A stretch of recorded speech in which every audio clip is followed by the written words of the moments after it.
Bonjour à toutes et à tous et merci de nous rejoindre pour ce nouveau numéro du Garage que j'ai toujours le plaisir de présenter avec Monsieur Driss Abdi. Salut Driss. Salut Alex, ça va? Très bien et toi? Ouais, ça va mieux. Ça va mieux, tant mieux. Le Garage c'est chaque mercredi à 21h mais aussi 24h sur 24 sur le site watch.tv ainsi qu'en podcast sur iTunes. Vous nous suivez et réagissez sur les réseaux sociaux avec le hashtag Le Garage TV. Au sommaire cette semaine, un couteau suisse de l'automobile, j'ai plutôt envie de dire un couteau tchèque, testé sur la route et sur la piste. Nous avons essayé la Skoda Octavia dans sa version Scoot. Et puis, moins sage, bien moins sage même, nous vous emmènerons prendre le volant de la Mercedes GLA 45 AMG et comme dirait Michel Holtz, ça décoiffe. Et justement, puisqu'on en parle, il nous reçoit dans son donjon, c'est l'ami Michel Holtz. Salut Michel. Ah ben on n'a toujours pas le son de Michel, il veut pas nous parler. Chaque semaine, hein. Michel, on t'a pas entendu, mais on imagine que tu nous as dit bonjour. Exactement. Et depuis son cottage normand, nous avons le plaisir de retrouver Monsieur Vincent Beaucousin-Jamelin, xy.fr. Salut Vincent. Salut les gars. Voilà, écoutez, le sommaire est chargé, l'essai de l'Octavia est très très long, il est même en deux parties. Donc on y va tout de suite, les présentations sont faites, à tout de suite.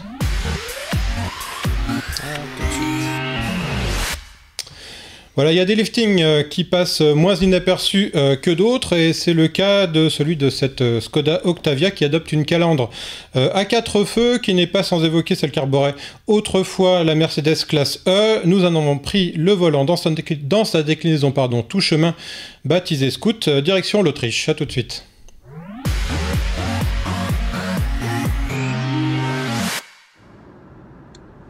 Alors en début d'année, Skoda a ouvert la période des restylages. Là, on est à bord de l'Octavia. Il y aura la Rapide et puis la Citigo un petit peu plus tard dans l'année.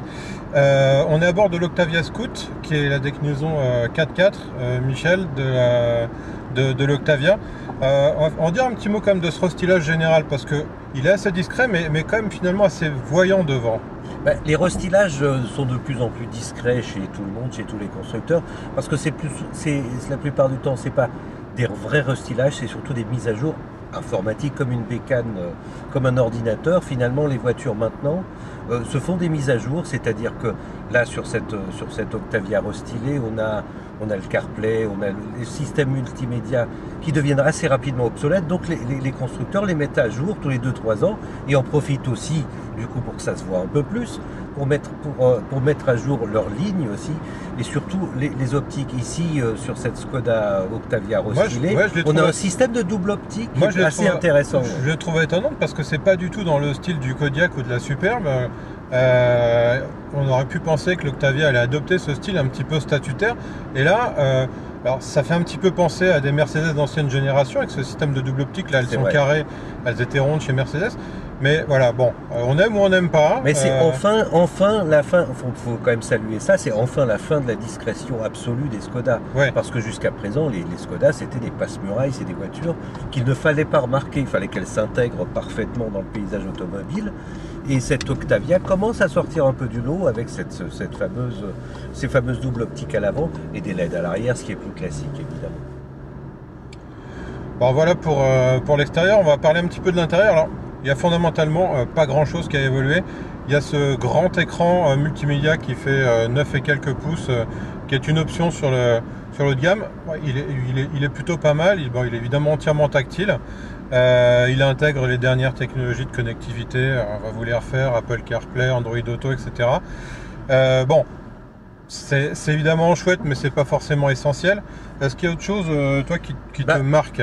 Simplement, Skoda n'a pas eu droit, comme la Golf a eu avec son restyle très très récent, n'a pas droit à la toute dernière technologie du groupe qui est présent chez Audi et chez VW maintenant.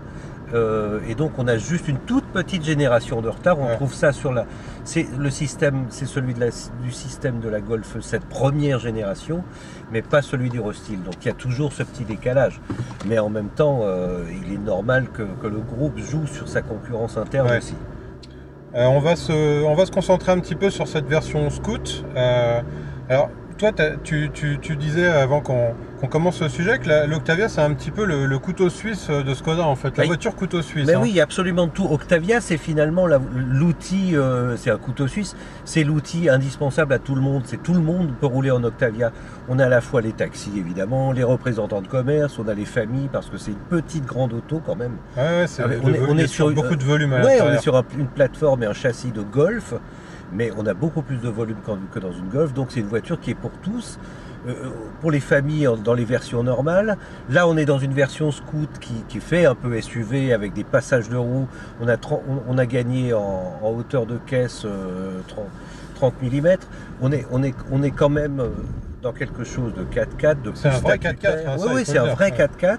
C'est pas un franchisseur, mais c'est un 4x4 pour la neige, pour les chemins, sans problème. Et donc, il y a cette version-là. Et on a aussi une version RS de 245 chevaux qui aura bientôt 245 chevaux au mois de juin. Donc c'est vraiment le couteau suisse. Il y a une Octavia pour tous, vraiment. Bon, en fait, tu l'as dit, il y a une version pour tous. Ça commence assez bas dans les prix. Ça monte autour de 40 000 € pour une RS bien équipée. C'est même un petit peu moins cher si on la prend sans rien. En gros, on peut aller de 17 000 à près de 40 000 €. Donc plus du double sur la même auto. On peut payer, on peut faire une culbute de 100%, effectivement. Maintenant, voilà, quand on a dit tout ça, elle a des moteurs modernes. Elle a quasiment toute la gamme des moteurs qu'il y a sur la Golf. Hein. Elle a évidemment pas les versions poussées jusqu'à 300 et quelques chevaux, mais elle a toute la gamme. Ça commence au petit 1 litre TSI jusqu'au aux 2 litres TDI 184 chevaux et 2 litres TSI 245 chevaux bientôt. On va de 105 à 245 voilà. chevaux.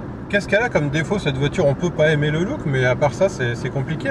Elle est bien finie. Il y a strictement rien à dire. Elle est confortable. Non, il y a strictement aucun défaut. On est toujours dans cette espèce d'ambiance un peu passe-muraille, mais qui est recherchée par Skoda et qui fonctionne parfaitement, parce qu'il s'en est quand même vendu l'année dernière quelque chose comme 400 000. Oui, c'est la voiture la plus vendue de Skoda. Elle est quasiment autant vendue qu'une Golf. Ah oui, absolument.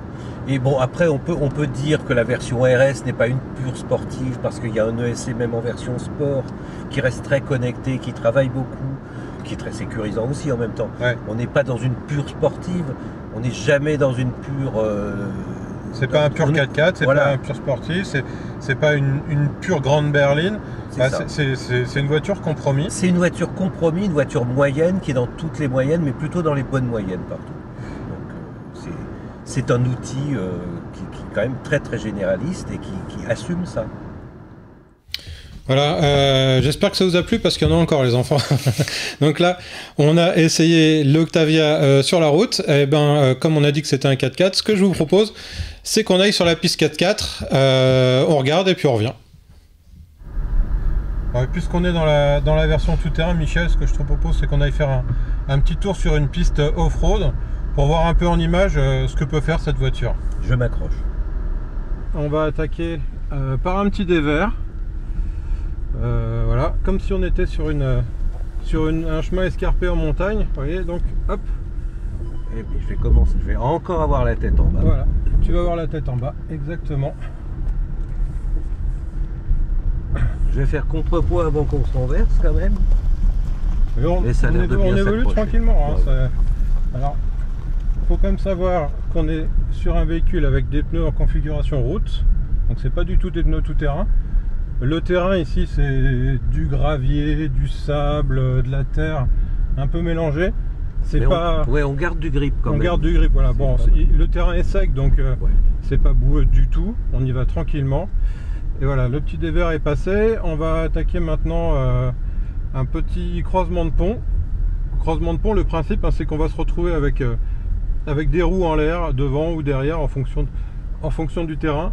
On va y aller tranquillement, parce que c'est ce qu'il faut faire. Et normalement, la voiture doit gérer toute seule l'adhérence là où les roues en ont encore. Donc répartir le couple sur les roues qui sont encore au sol. Voilà. Là, on sent que la roue arrière droite est délestée complètement. Est délestée. Donc on est sur 3. Voilà, et là pareil, la roue arrière gauche, hop, et on repart sans aucune difficulté. Bon, c'était pas des gros trous, hein, c'était un croisement de pont simple. Non, mais encore une fois, c'est pas un 4x4 pur et dur pour faire du franchissement, c'est un bon tout-chemin. Allez, on continue.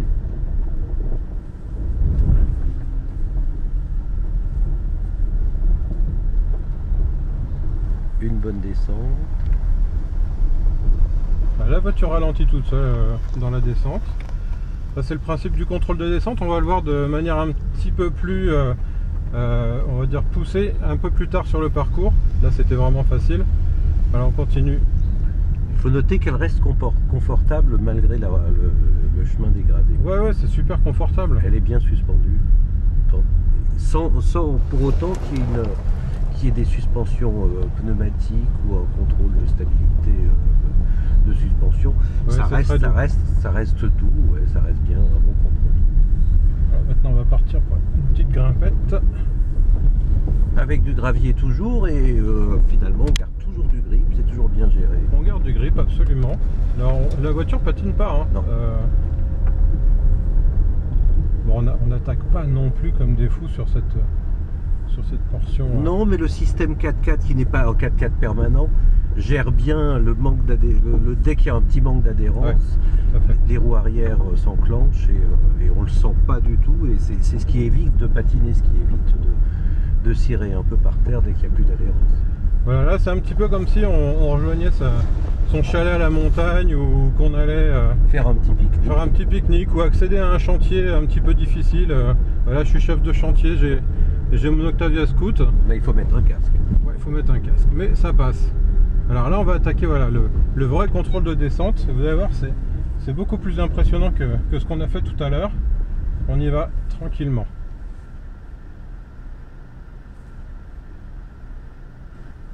Okay, voilà, on vérifie que le contrôle est bien engagé. Et c'est parti. Alors là on voit plus du tout la route. Voilà, on voit plus la route. Voilà, et maintenant on laisse la voiture gérer. Donc là c'est du 4x4 autonome, on ne touche ni au frein ni à... On ne gère que le volant. Voilà, les pieds, je pourrais les mettre sur le tableau de bord, ça marcherait. Donc le principe c'est que on utilise les capteurs ABS et ESP pour donner des petits coups de frein qui vont créer une espèce de petit coussin de terre sur les roues pour freiner la voiture, gérer la descente. Ça se fait absolument tout seul. Je peux évidemment freiner si je trouve que ça va trop vite, mais c'est vraiment pas nécessaire. Si on accélère fort là, du coup le système de descente contrôlé se relâche et là voilà, et là maintenant qu'on arrive dans le bas de la descente ou que la pente est plus douce, on peut redonner un petit coup de gaz pour donner l'ordre de repartir normalement. Et voilà, on a terminé ce petit parcours off-road. Voilà Michel, on en a fini avec cette Octavia Scout. Bon, allez, une petite conclusion rapide, on l'achète ou on l'achète pas, parce que dans le genre c'est pas mal. Alors je parle de l'Octavia en elle-même. L'Octavia en elle-même on achète en général parce que c'est vraiment une voiture pour tout usage, mais particulièrement cette version Scout, ça peut séduire des gens qui, comme moi, n'aiment pas les SUV. Parce que trop gros, parce que trop lourd, parce que bouffeur de pneus, parce que centre de gravité élevé qui impose un peu de roulis. Ouais. Là on est dans une berline, mais avec des avantages du SUV, c'est-à-dire qu'on peut faire, comme on l'a vu, on peut faire du tout-chemin sans problème. Donc ça peut séduire une clientèle. C'est un petit peu moins dynamique qu'une berline en version Scout. Ça reste quand même dans la catégorie des berlines parce qu'on est assis comme dans une berline. On est juste 3 cm plus haut que dans la version normale. Avec un confort et un dynamisme de berline. On a du confort, du dynamisme et en plus des prestations tout terrain. À partir de 31 000 € en version TDI. Donc bah voilà, on achète. On achète, largement on achète. Ouais. Merci Michel. Voilà, je crois qu'on a fait le tour de cette Octavia Scout. Vincent, tu disais avant qu'on démarre le sujet que c'était une très bonne voiture. Qu'est-ce qui te fait dire ça?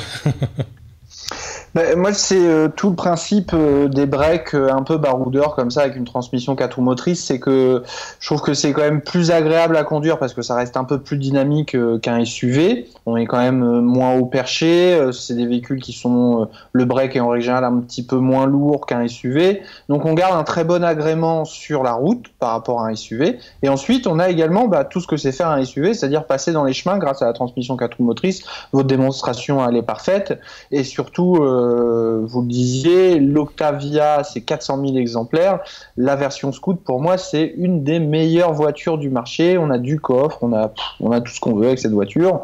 Alors à partir de 31 000 €, bon, quand on est sur les belles versions on arrive aux alentours de 40 000 €, et là attention, on commence à toucher à une autre référence qui est le break Volvo V60 Cross Country.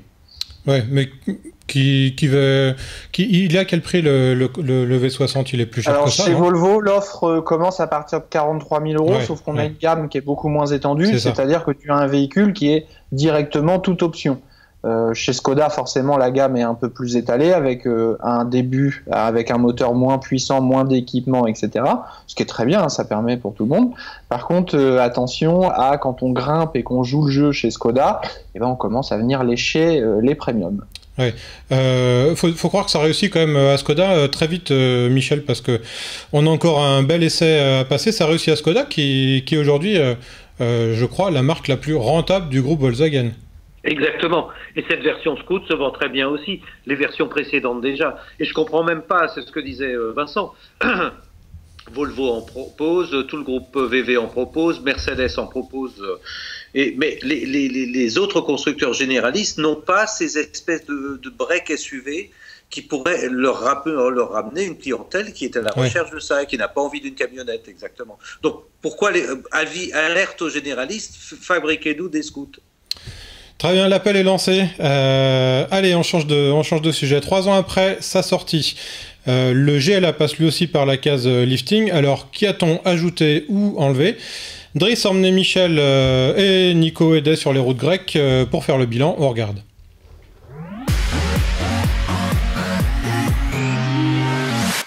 Bon, Driss, on n'a plus d'essence? Non, on n'a plus d'essence. Bon. On est sur la réserve. Bon, y a une raison à cela, hein, Michel. Ouais. On est au volant quand même du nouveau GLA Mercedes 45 AMG. Ouais, 381 chevaux. Ouais, il y a un peu plus de chevaux qu'avant, on est passé à 380, on était à 360 sur le précédent. Alors, ouais, sauf qu'autant il y a de raisons sur une classe A normale d'avoir une version AMG, autant est-ce que ça se justifie, je vous pose la question les garçons, sur une version GLA, on peut se le demander, on peut se le demander, mais en termes d'efficacité, c'est assez sympa. Marche. Alors déjà ça marche, et moi ce que je serais tenté de dire, c'est qu'en termes de suspension, on est un peu plus confort quand même. On a un débattement qui est un tout petit peu mieux. Il n'y a pas de mal, parce que la classe A AMG, c'est un bout de bois. Normal, c'est quand même un bout de bois. Ouais. Oui, mais il y a une suspension. Alors maintenant, tu as une suspension pilotée aussi sur la version restylée. Ce qui est le cas ici aussi. Et du coup, on gagne quand même cette petite dose de confort supplémentaire qu'on n'avait absolument pas sur la précédente version. Quand on la met en version confort. Ouais, effectivement, si on est en mode race, là on a toujours le bout de bois dont on a besoin, qui est quand même très efficace. Là pour le coup on a quelque chose de très efficace. C'est peu de Sauf qu'on avait une AMG avant, on a une AMG maintenant, on a des GLA normaux avant, on en a toujours. Quelle est la différence entre l'ancienne et la nouvelle GLA? Très bien Michel, j'allais vous lancer là-dessus. Donc ce nouveau GLA 2017, donc facelift, qu'est-ce qui change messieurs? La face avant, une nouvelle lame. La jupe avant, comme tout facelift en fait, chez un constructeur allemand généralement, ils ont mis des LED, ils ont rajouté des full LED au niveau des projecteurs. Alors il y en avait déjà, apparemment c'est plus une nouvelle construction de gamme qu'un vrai restyle, c'est-à-dire que les LED sont aujourd'hui dispo sur presque toute la gamme, sauf sur l'entrée de gamme. Ça démarre plutôt dans la gamme, effectivement, on a plus d'équipement. On parlait de suspension, on a les suspensions off-road sur tous les modèles. Oui, ça c'est bien ça, c'est pas mal. Avec une rehausse de 3 cm.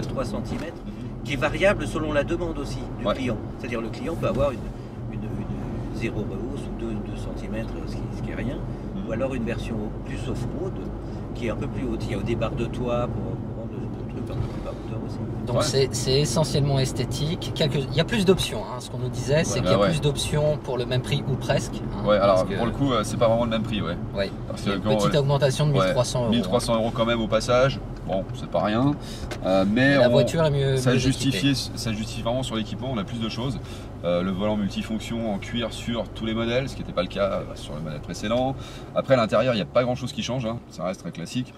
On a essayé plusieurs, on n'a pas essayé que cette AMG, on n'a pas fait que s'amuser, on a un peu travaillé aussi. Donc on a essayé le 220D hier. Vous en avez pensé quoi, messieurs? Le 220D est roulable presque uniquement en position sport, parce que sinon le temps de réponse de la boîte est super long. Alors oui, mais précisons quand même qu'on est ici en Grèce, qu'on a essayé ça sur des routes sinueuses, de montagne, donc ça grimpait, on l'a quand même pas mal sollicité le bébé. Sur le périph' à Paris, on peut se mettre en mode confort, c'est vrai. Tranquillement. Je l'ai trouvé assez confortable de toute façon globalement, le 220D. C'est d'ailleurs le type de véhicule qui va se vendre au sein de la gamme. Après, le moteur, je l'ai trouvé pas mal. Hein. Je trouvais qu'il y avait plutôt de bonnes relances. Il y a un peu de couple. Il y a quand même des chevaux sur le 220D, sachant que c'est pas le cœur de gamme. On sera plus sur le 200D, niveau cœur de gamme. Donc là, on est à 136 chevaux. 136 chevaux sur les routes de Grèce ici, on aurait été un petit peu limite. Pour une utilisation quotidienne, par contre, ça suffit. Enfin, 136 bourrins là-dedans, ça suffit largement. Prix de départ 29 700 €, hors option, bien sûr. Donc, effectivement, ensuite, quand tu rajoutes tout ce qu'il faut. Le cœur de gamme, c'est le moteur 200D. Oui. Et je me rappelle plus de la finition, mais sur une finition moyenne optionnée aussi. Ouais. Et donc, on est à 45 000. On est bien à 45 000. Ouais. Bon, en tout cas, moi, je trouve que ce facelift lui réussit bien. Je sais pas ce que vous en pensez.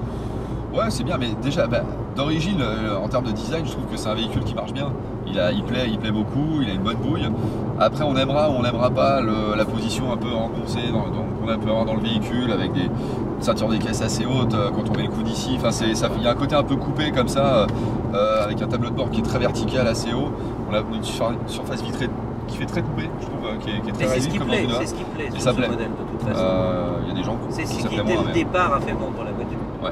Qu'est-ce qu'on fait? On l'achète ou pas? Bah écoute, moi j'ai les fesses entre deux chaises. Si tu veux, c'est vrai que cette AMG m'a bien plu, mais je partirais plus vers un gros SUV. Si tu veux, j'ai besoin d'un peu plus de coffre, de place. Oui. Donc ça reste une excellente auto, mais ça ne me convient pas. Le lit parapluie derrière, je suis pas sûr que ça fonctionne pour Wesley. Non, ça va être chaud. On n'a pas un très grand coffre, c'est un peu comme sur le Q3, alors le Q3 c'est pire. Mais quand Driss dit qu'il a un peu le cul entre deux chaises, c'est la voiture qui a le cul entre deux chaises, entre une sportive et un SUV. Parce que Driss, ça peut être très très souple, effectivement. Oui. On peut pas faire ça, voilà, on peut pas tout faire non plus. Voilà. Mais la voiture a un peu le cul entre deux chaises, effectivement. Ouais. Avec, Si on veut une voiture joueuse pour la route, on achète la version AMG de la classe A classique. Je suis pas sûr. Moi, j'ai vraiment préféré le GLA AMG que la classe A AMG. Sur la conduite ou sur le look? Tout. Non, peut-être pas sur le look. Plus sur la conduite. Le confort est vraiment sans commune mesure. Le GLA est beaucoup plus confortable. Ouais. Est-ce qu'on l'achète alors? Est-ce qu'on l'achète? Bah écoute, si tu me fais. Non, mais à ce moment-là, tu l'achètes. Fais un chèque. De temps en temps, on va faire comme ça. Bon, voilà. On va faire ça. On a trouvé une solution. Bah voilà, nickel. Merci messieurs. Allez. On va espérer de ne pas tomber en panne.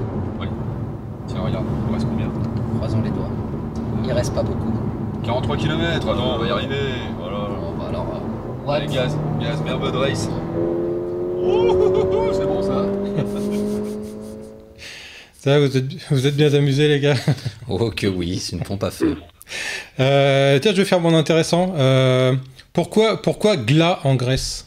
Gla, GLA. Parce que Gla, figure-toi que c'est le nom d'une ville en Grèce. Ah. T'es cultivé, toi, comme garçon. Oui. Quand on cherche GLA sur Internet, on tombe sur Gla. Voilà. Alexandre, le Stéphane Bern de Watch TV. Absolument. Alors, vous avez essayé cette version 45 AMG. Dans sa première déclinaison, moi, je l'avais trouvé un peu fade, même trop linéaire.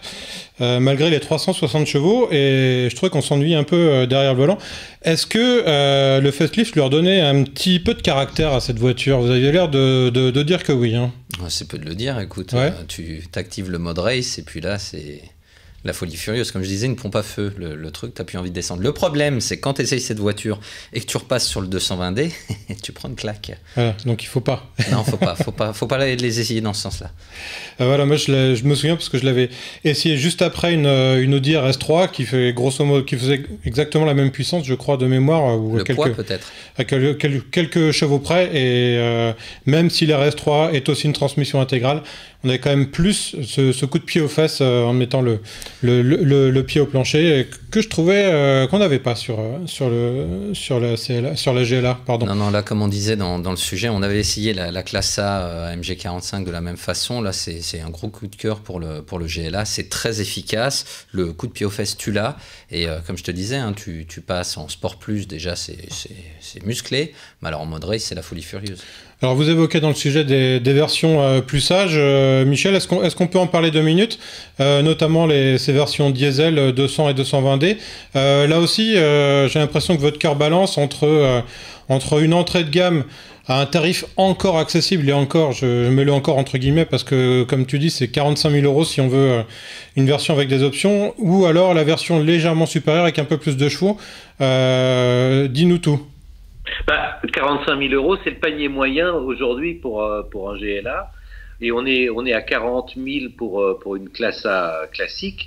Mais il faut quand même noter une chose, et le restyle de la classe A qu'on avait vu l'an dernier et du GLA aujourd'hui rajoute quand même du bling-bling à la classe A qui déjà n'en manquait pas. Et c'est ce qui plaît. Mercedes avait une telle image de sagesse qu'ils sont arrivés avec la classe A qui leur a donné ce côté bling-bling de marchand de jeans, et le GLA encore plus. Et maintenant, on a sur le GLA ces espèces de calandres diamant, façon diamant, des incrustes de verre un peu partout, un aileron derrière, et c'est quand même une voiture qui se remarque dans la rue, qui est faite pour ça, et c'est ce qui plaît. C'est ce qui a changé totalement l'image de Mercedes, cette classe A, et qui s'applique maintenant sur la C, sur toute la gamme, sur la E, et on a Mercedes est peut-être en train de récupérer cette image bling-bling que BMW avait il y a une dizaine d'années, et qui n'ont plus aujourd'hui. Finalement, il y a une espèce d'inversion des rôles qui est en train de se faire. Mais cette classe A, c'est une très bonne idée et ça marche très très bien. Donc moi, si j'aime pas les diamants, je vais voir ailleurs. Mais les gens adorent ça, oui. Ils adorent ça, d'autant plus ça que c'est quand même, elle est sortie il y a 3 ans, tu l'avais dit, c'est aujourd'hui la 3e voiture la plus vendue de la gamme. Mais oui. C'est assez. Alors moi, j'avoue que j'aurais pas parié dessus, mais bon, en tout cas pas à ce niveau-là. Hein, aucun doute que les SUV se vendent, mais c'est vrai que voilà, je lui cherchais une raison un petit peu d'exister quand elle est sortie à cette version SUV de la classe A. Vincent, ton avis là-dessus? Eh bien, que Mercedes a réussi là où Citroën a échoué avec la DS4.